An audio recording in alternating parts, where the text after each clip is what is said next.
Next up, we've got one of the stranger guys, right? This is David Fiuczynski, the Fuse. Fiuczynski. He is one of the two that really earned them the name Jazz Weirdo on the previous video, right? I mean, look, he's playing a double neck guitar. That's a crazy place to start from in a jazz band. So you know you're in for something weird.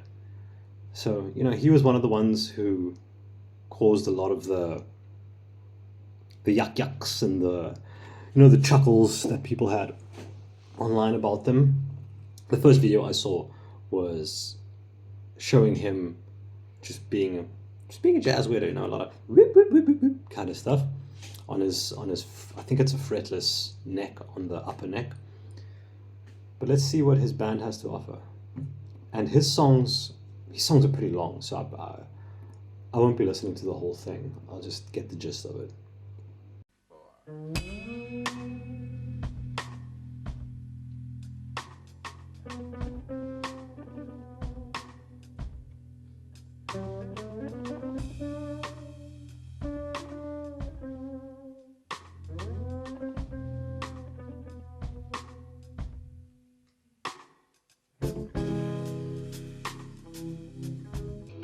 Okay, so, you know, it is kind of weird right off the bat, but this might be, like I said, if Cheryl Bailey was phase 1 and 2, this guy is probably like phase 4, maybe 5. This, I think, does require a little bit more familiarity with the tradition of jazz music, because he does a lot more outside playing, you know, outside of the harmonies and scales that we instinctively expect. You know, the kind of simple pop rock, you know, those kind of genres, they've all got pretty like stock harmonies and things that we expect to hear. He doesn't do that. He goes outside of that a lot. I personally think I like this. What I've heard so far sounds good. Let's see.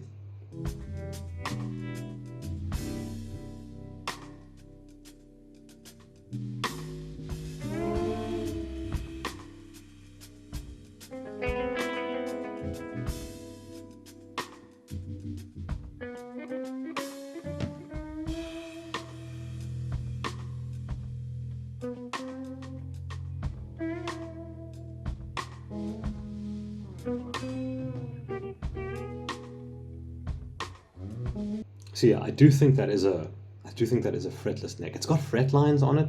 Those might just be, you know, fret markers, not actual fret wires. But it sounds cool. I like it. It's definitely strange. And I mean, look, this image says it all, right? You got what, 1, 2, 3, 4, 5, 6 people watching. This is the fate of a jazz nerd or of a jazz weirdo, right? You're gonna play for like 3 people and a dog sometimes.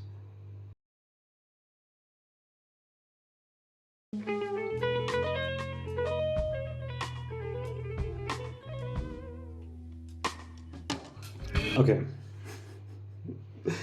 So I'm gonna have to defend that right now. Am I not? Okay, so that sounded weird. I'm not gonna deny that. That's gonna put a lot of people off, what he just did there. Now, I'm not sure, is that like a microtonality thing? Because I mean, it sounds pretty weird to me, even as someone who listens to a lot of weird music. I'm not sure if it's microtonality, like an intentional thing, or there was a slip up in the intonation. My instinct is to say he's doing like a microtonal thing. But I think the average listener will hear that and think he's fucking it up. But I think they'd be wrong. But he's about to switch over to the regular neck. Let's see what he's gonna do there.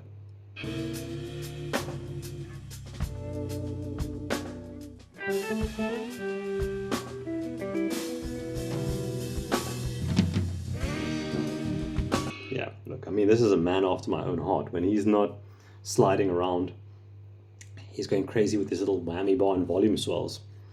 I've been known to abuse those features myself, so I can't complain about that.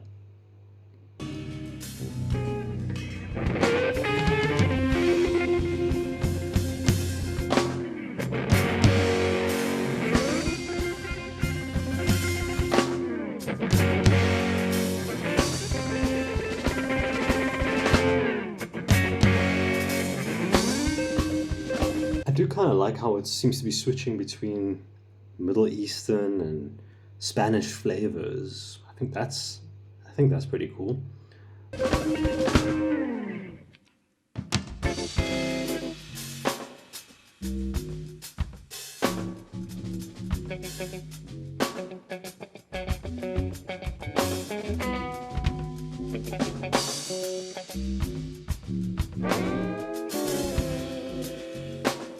I mean, he definitely makes a lot of unconventional choices, right? But is it bad? I don't think so. I really like this. It's got this rhythm that's solid, you know. The drummer is, like, once again, gluing everything together. Without him, this whole thing is a mess. Bass guitarist is doing some interesting things. I don't hear him that clearly, but he's clearly doing his thing. And then the fuse is the fuse, man. I think he embraces the weirdness. Honestly, I think he's proud of it, judging by his playing, and I can't fault him on that.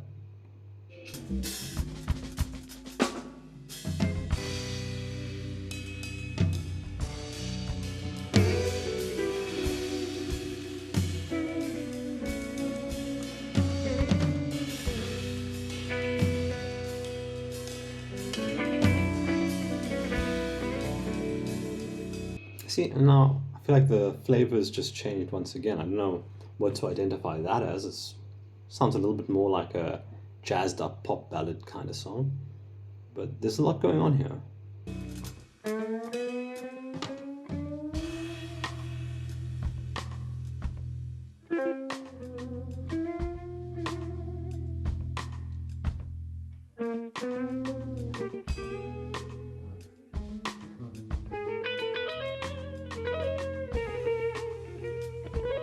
I think there might also be some kind of like ring modulator effect going on there. Ring modulators always sound kind of out of key. I don't fully understand how they work, but the frequencies that it dials in along with the note that you are playing, it's got like this degraded digital kind of quality to it. I don't know how else to put it, but I've heard a lot of guitarists use it really well, and I've heard more guitarists use it really badly, including myself. I've made a lot of bad guitar choices in my years, and one of them was excessive use of ring modulator during guitar solos to just sound different, you know. I think for those of us who are accustomed to that, I think this sounds good, but I can see why this would be a problem if you weren't.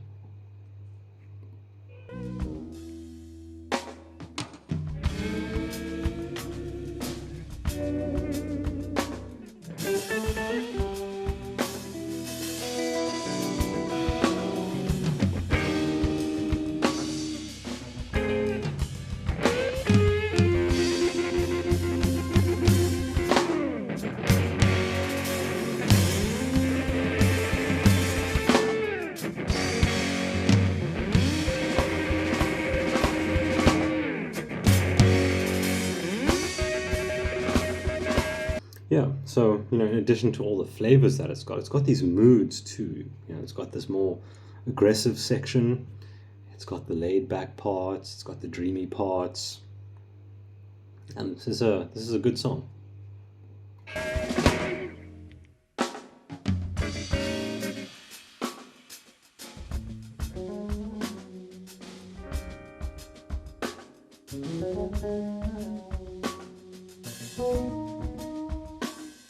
Okay, There's a bass solo, so you know what that means, guys. We're skipping ahead. Nobody listens to bass solos. I gotta say about this bass player, there's nothing wrong with his playing, but I can't say I like this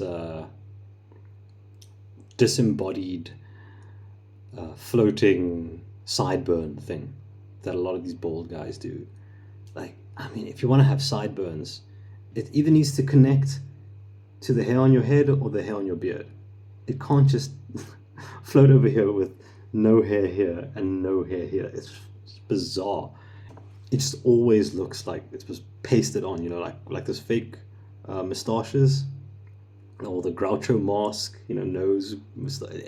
It looks like it's part of that kind of getup. You got the nose, you got the moustache, you got the googly eyes, and the ridiculous floating sideburns. I don't know. I'm not a fan, but this is not facial hair reviews. Let's move on. Okay, yeah, they really let this guy off the leash with his bass. Come on, man. Let's get back to the point.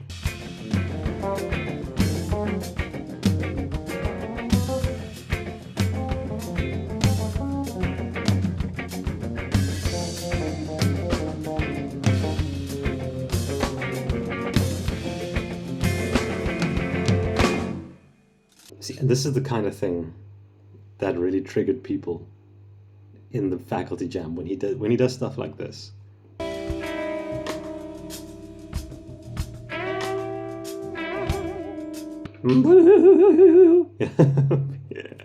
People don't seem to like that, but I don't mind it when music sounds kind of funny.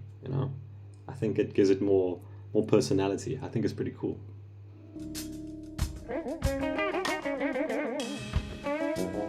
See, that kind of shit gets you in a Danny Sapko clip. I mean, that's how I found out about this. Was he just had like a 2-second reaction in one of his shorts, and I was like, I need to know what's going on here. And it was the Fuse. They had a little clip of David Fiuczynski doing his little woo on the fretless, and they lambasted the guy. They really hated him for that. They didn't really hate him, but they really tore him apart for like one note out of context that they don't even, they didn't get the full picture. They got that one little piece and they ran with it. I mean, there were also little other things here and there that we'll get to when we get to one of the other guys. But anyway, moving along.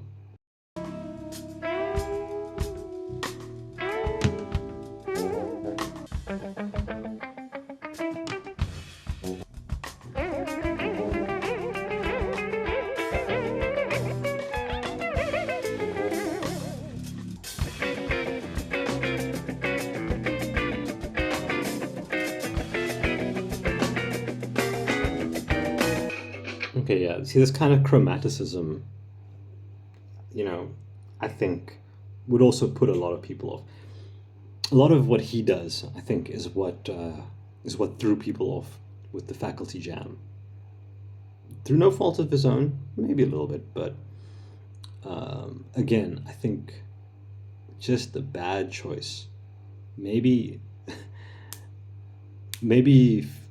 Fiuczynski wasn't the guy for this job, right? Maybe one of the more, unless this was what they were trying to do. I never thought about this, but maybe they were trying to show you like a spectrum of jazz where you've got like Cheryl Bailey and Tim Miller on the one side with the more easily approachable, normal sounding jazz, let's say. Then on the other end, you've got your David Fiuczynski, your Rick Peckham, who have a little bit more of the jazz weirdo quality going for them. Maybe they wanted to show you the full picture, and everyone just honed in, focused on the weird part, shat all over it. And it's like, guys, come on, what are we doing here? Anyway, I think we've got the gist here with the Fuse. It's quite a long piece. You guys can go listen to it. It's called Mind-Blowing Multi-Neck Guitar Performance on Stephen Broer's YouTube channel. Fiuczynski does have his own YouTube channel though, so I guess check that out if you want. But we're currently moving on to